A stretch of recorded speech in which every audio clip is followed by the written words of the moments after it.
King Square was opened in 1929. Next year it'll be 90 years old.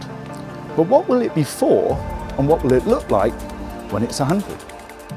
Traditional high streets are changing. The way we shop, where we shop, and how we shop is changing. How does a place like King Square respond to those changes?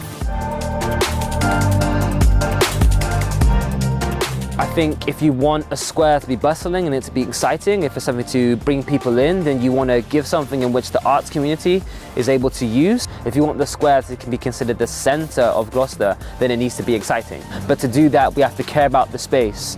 What I'm most passionate about is trying to make sure that we deliver a square that is fit for the future of Gloucester, so that we actually can achieve a new place, a new destination that people want to come and visit, that they can see themselves spending time in, and that we then try to create a new retail space which has got that experience attached to it.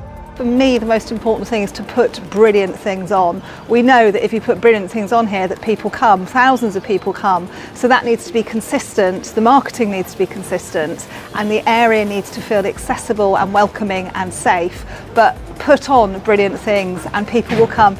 I think for us at King's Walk, we would want to see two things. That's increased footfall and increased dwell time.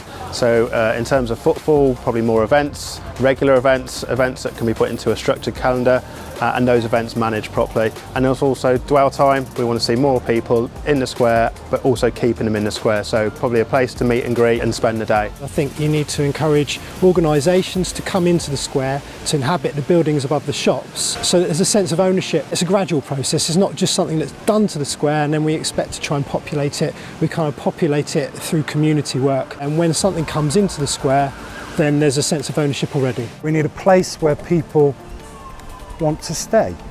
It needs to be aesthetically pleasing, and there needs to be lots of things going on. I think it's quite simple what needs to happen here. It's dead and it needs life.